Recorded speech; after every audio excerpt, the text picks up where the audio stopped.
سلام ومرحبا بكم فيديو جديد باش نحكيو على اخر اخبار وتطورات ميركاتو النادي الافريقي. ميركاتو النادي الافريقي اللي في الاسبوع الاخر برشا حديث وبرشا حركة وبرشا ملاعبية ارتبطت اسمائهم بالنادي الافريقي بطل تونس الموسم الفارط.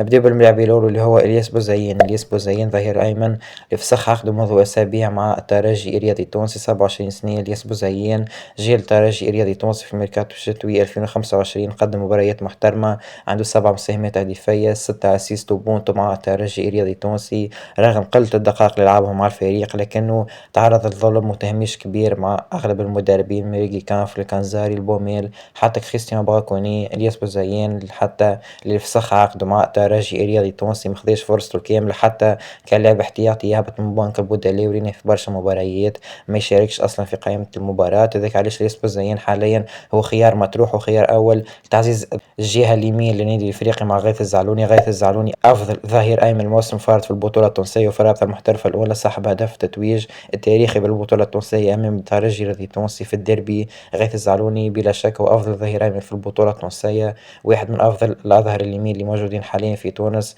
وتعرض ظلم كبير بعد عدم استدعائه في قائمة المنتخب الوطني التونسي في مونديال 2026. هذاك علاش غيث الزعلوني رغم الإمكانيات الكبيرة اللي عنده لكنه لازم يكون موجود معوض معاه الشارع اليمين. هذاك علاش الهيئة المديرة لكلوب أفريقيا خمت في ياس بوزعين سيرتو ملاعب حر، مازال كيف سخاخدو مع الترجي الرياضي التونسي. جماهير الترجي الرياضي التونسي طالبت إنه ملاعبي هذا ياخذ فرصته حتى في الشامبيونز ليج، خاطر ملاعبي وين ما يلعب مع الترجي الرياضي التونسي إلا ويساهم في الأهداف وإلا ويقدم مردود محترم ويوري الإمكانيات الكبيرة اللي عنده. لاعب حاليا لاعب حر، لاعب لا طولت كل من نجم الرياضي الساحلي زاده والنادي الإفريقي، لكن حاليا الأمور 50-50. اللاعب مازال ما توصلش لحتى اتفاق لحتى تصوير فيديو مع الهيئة المديرة للنادي الإفريقي، لكنه اللاعب كما قلنا خيار مطروح على رادار الكلوب أفريقيا ولا طولت إدارة النادي الإفريقي. ملاعبي صراحة كان باش يمشي للنادي الإفريقي باش يكون عنده التأثير كبير، سيرتو غيث الزعلوني بعد ما يلقى منافس ليه أكيد باش يزيد يخدم ويطور المستوى بتاعه، ونشوفه غيث الزعلوني في أفضل نسخة حتى خير من الموسم الفارط السيزون الجاية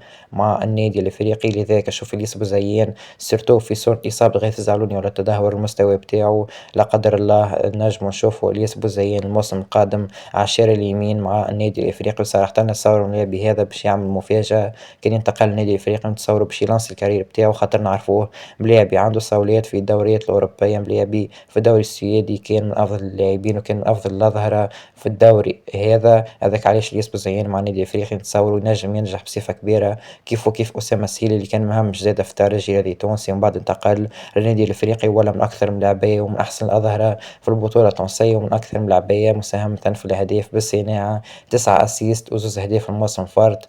كيف زاد إلياس بوزعين ينجم يصير له السيناريو هذا كان ينتقل للنادي الإفريقي رغم المنافسة مع غيث الزعلوني، لكن نشوف الانتداب هذا باش يكون مهم لحد الآن بالطبيعة ما ثم حتى شيء رسمي، فما حتى اتفاق مبدئي، فقط اللعب على طاولة الفريق وينجم ينتقل للنادي الإفريقي في الأيامات الجاي. اللاعب الثاني باش نحكيو عليه في حلقتنا اليوم اللي هو اللاعب والمدافع لاكسيال للملعب المالي، لاعب السنغالي إسماعيل سيمبارا. اللاعب هذا كان باش ينتقل للنادي الإفريقي في الأيامات الفارطة لكنه فشل مرتين في فحص الطبي والنادي الإفريقي يعدل على انتداب الملاعب هذا، انتداب صراحة بعد مردود الملاعب هذا في الشامبيونز ليج الموسم الفارط تقريبا في دور مجموعات كان من أفضل لاعبي الملعب المالي. الملعب المالي حقق مفاجأة وتأهل على رأس مجموعة فيها بيترو أتلتيكو الغاني ترجي الرياضي تونسي وسيمبا التنزاني. الملعب المالي حقق مفاجأة حتى ضد سان داونز وقدم زوج مباريات محترمة على الآخر، لكن الملاعبي هذا فشل الفحص الطبي وفشل انه يصح بصفه رسميه مع النادي الافريقي. صراحه خطوه باهيه من النادي الافريقي خاطر مش اي ملاعبي اثنين نجم يصح في الكلوب افريكان ونجم يلتحق بالليكيب، لازم فحوصات دقيقه ودقيقه على الاخر باش ينتقل النيفو كيما النادي الافريقي. النادي يلعب على بطوله تونس، يلعب على الحفاظ على الرابطه المحترفه الاولى الموسم المقبل، ويلعب زايد على الشامبيونز ليج الافريقيه بطموح تاهل دور مجموعات ومن بعد علاش ليه تاهل لربع النهائي. ذاك علاش اسماعيل سيمبارا لاعب هذا ضعيف فيزيكمون صراحه، ذاك علاش فشل في الفحوصات الطبيه الكل اللي خضع لها مع النادي الافريقي، والنادي الافريقي بعد الملاعبي هذا ما فشل الملاعبي محترم صراحة.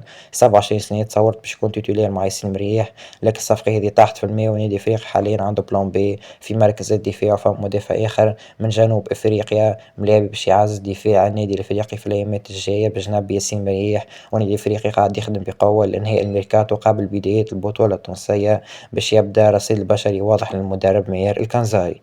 هذا هو الفيديو بشكل كامل حكينا عليه آخر أخبار ومستجدات ميركاتو النادي الإفريقي. كان عجبك الفيديو متنساش تدعمنا بلايك، تشترك في القناة كان ماكش مشترك، ونتقابلوا في فيديوهات جاي.